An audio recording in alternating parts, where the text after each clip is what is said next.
Hello everyone, welcome to IS Help Desk. I am A. Khan and in today's economic key concept class we are going to understand impacts of inflation. Effects of inflation. Inflation के effects अलग-अलग areas में अलग-अलग तरीके से होते हैं. Income and wealth distribution पे इसका इफेक्ट देख सकते हैं, प्रोडक्शन एंड इकोनॉमिक ग्रोथ पे देख सकते हैं, अनसर्टेनिटी एंड स्पेकुलेशन पे देख सकते हैं, and erosion of purchasing power इससे होता है. एक एक करके हम देखेंगे किस तरीके से इन्फ्लेशन इम्पैक्ट करता है अलग अलग सेक्शन को. Creditors and debtors. इन्फ्लेशन का इफेक्ट क्रेडिटर्स और डेटर्स पे सेम रूप से नहीं होता है. जो पैसे लेते हैं और जो पैसे देते हैं उन पे सेम इफेक्ट इन्फ्लेशन का नहीं होता है. जो पैसा बोरो करता है बोरोवर्स के लिए बेनिफिट है इन्फ्लेशन में, क्योंकि उनका पैसा जो आज हम बोरो कर रहे हैं वो पैसा 5 साल बाद अगर मुझे वापस करना है, सेम पैसा वापस करना है, तो मुझे ज्यादा नुकसान नहीं होगा. क्यों नहीं होगा? एग्जाम्पल के तौर पे मैंने आज 10,000 रुपये किसी से लिए हैं, वही पैसा 10,000 रुपये मुझे 10 साल बाद किसी को देना है और 10,000 ही देने हैं, तो मेरा नुकसान नहीं होगा क्योंकि 10,000 की वैल्यू बहुत कम हो चुकी होगी. लेकिन वही जो मुझे पैसा दिया है, जो लेंडर है, उसके लिए नुकसान है. लेंडर यानी 10,000 रुपया किसी ने मुझे आज दिया और मैं उसे 10 साल बाद वापस कर रहा हूँ वही 10,000 रुपये, तो उस 10,000 का क्या ही खरीद पाएगा वो.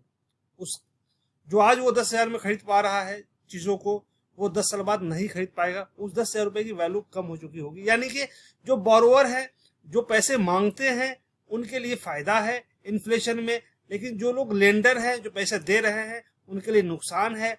एक लंबे समय के लिए, जैसे 2 साल 5 साल या मिनिमम 1 साल में उनका नुकसान है. बोरोवर को बेनिफिट होता है, लेंडर को नुकसान होता है. Bond and debenture holder. जो फिक्स इंटरेस्ट इनकम अर्नर होते हैं, जो बॉन्ड में डिबेंचर में इन्वेस्ट करते हैं, उनको फिक्स इंटरेस्ट मिलता है. यानी मान लीजिए कि आज अगर 5,000 रुपये मुझे मिल रहे हैं हर महीने, वही 5,000 मुझे 20 साल के बाद मिले, तो क्या उसका बेनिफिट मुझे मिलेगा? जो चीजें मैं 5,000 में खरीद पा रहा हूं आज, क्या वही चीज मैं 20 साल बाद खरीद पाऊंगा? नहीं खरीद पाऊंगा. यानी कि पैसे का वैल्यू कम हो जाएगा 20 साल के बाद. जो फिक्स इंटरेस्ट अर्नर है उनके लिए नुकसान है इन्फ्लेशन में. इन्वेस्टर, जो लोग इन्वेस्ट करते हैं शेयर मार्केट में, उनके लिए बेनिफिट है इन्फ्लेशन में. क्यों? इन्फ्लेशन जनरली 5% के दर से बढ़ती है. हर साल 5% इन्फ्लेशन इंक्रीज हो रहा है. वही लेकिन शेयर मार्केट में अगर आप देखें तो जो पैसे बढ़ता है वो मिनिमम 10% बढ़ता है और ये 20-30% तक जाता है.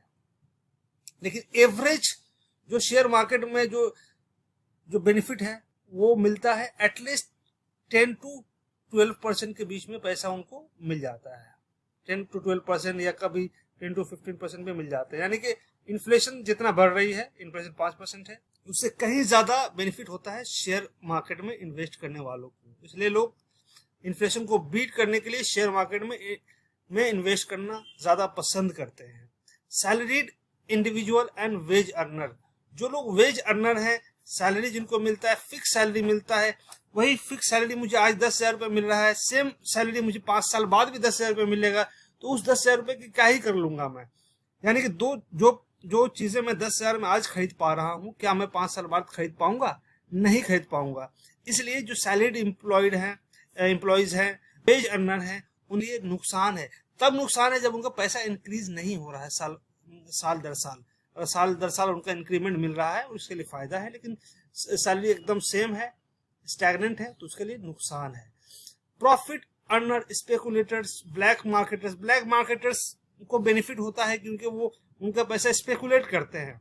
20,000 को 50,000 बना लेते हैं वो स्पेकुलेट करके, तो उनके लिए बेनिफिट है. तो हमने देखा कि किस तरीके से इन्फ्लेशन का असर अलग अलग लोगों पे होता है. बोरोवर्स पे, लेंडर्स पे, बॉन्ड फिक्स इंटरेस्ट अर्नर पे, इन्वेस्टर पे, सैलरीड एम्प्लॉयज पे और स्पेकुलेटर्स पे. Effect of inflation on production and economic growth. Production और इकोनॉमिक ग्रोथ पे इकोनॉमी का इन्फ्लेशन का बहुत बड़ा इफेक्ट होता है. इन्फ्लेशन अगर हो तो प्रोडक्शन को बढ़ाने में मदद मिलती है. लोगों के पास पैसा होता है, लिक्विडिटी होती है और बिजनेसेस अपने प्रॉफिट को बढ़ा पाते हैं, प्रोडक्शन को इंक्रीज कर पाते हैं. राइजिंग प्राइस और प्रॉफिट बिजनेस को इंसेंटिवाइज करते हैं कि ज्यादा से ज्यादा वो इन्वेस्ट करें और हर इनकम ग्रोथ की तरफ लेके जाए. इसको सिंपल सा लैंग्वेज से हम समझेंगे कि अगर मार्केट में पैसे हैं, लिक्विडिटी है, लिक्विडिटी का मतलब होता है कि आपके पास पैसे हों तो लोग ज़्यादा ज़्यादा सामान को खरीदेंगे। अगर वो सामान खरीदेंगे तो जो बिजनेस ओनर है, जो फर्म है, उसको बेनिफिट होगा कि वो उसका सामान ज़्यादा बिकेगा, उसका प्रोडक्ट ज़्यादा बिकेगा। प्रोडक्ट ज़्यादा बिकेगा तो ज़्यादा प्रॉफिट होगा, उसको ज़्यादा प्रॉफिट होगा तो वो अल्टीमेटली इकोनॉमिक ग्रोथ में हेल्प करता है। इस तरीके से हम देखते हैं कि इन्फ्लेशन किस तरीके से प्रोडक्शन और इकोनॉमिक ग्रोथ में अपना इफेक्ट डालता है। Controlling inflation in India. India में इन्फ्लेशन को कंट्रोल करने के बहुत सारे मेथड हैं। Number 1, monetary measures. Monetary measures में हमने ऑलरेडी देखा हुआ है कि किस तरीके से आरबीआई एम्प्लॉय करती है एक्सपेंशनरी, कंट्रैक्शनरी मॉनेटरी पॉलिसी, जिसमें वो repo rate, reverse repo rate, open market operation जैसे टूल्स को यूज करती है, इंटरेस्ट रेट को ऊपर नीचे करती है, रिजर्व रेशियो को बढ़ाती घटाती है, जिससे इन्फ्लेशन कंट्रोल होती है। ये डिटेल आप और देख सकते हैं मॉनेटरी पॉलिसी में।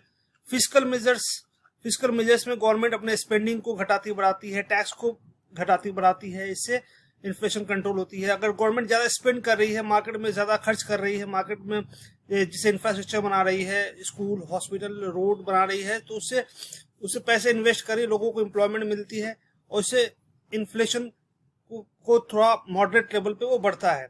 इन्फ्लेशन को कंट्रोल करना होता है तो वो टैक्स को बढ़ा देती है।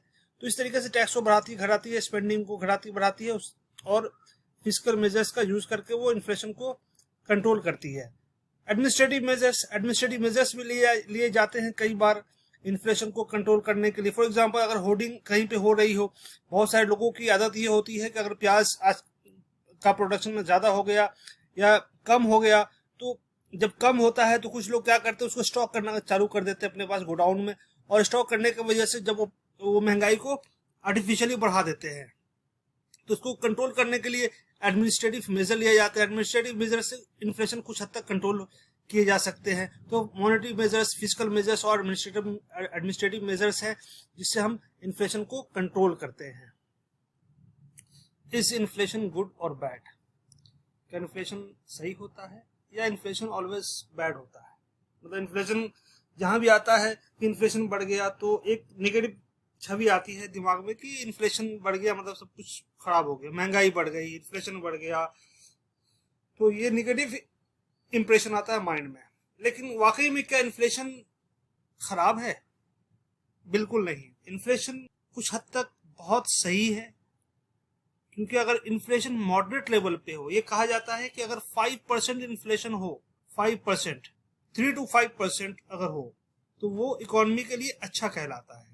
यानी हर साल महंगाई अगर 3 to 5% इंक्रीज हो रही हो तो किसी भी इकोनॉमी के लिए सही कहलाता है। लेकिन आरबीआई उसको 4% मानती है कि 4% इन्फ्लेशन बढ़ता रहे, then it is good, well and good. Moderate inflation बढ़ने की वजह से स्पेंडिंग बढ़ता है, लोग इन्वेस्ट कर पाते हैं, लोगों को बेनिफिट होता है, रियल एस्टेट, रियल वैल्यू में बेनिफिट होता है, कमोडिटीज में बेनिफिट होता है।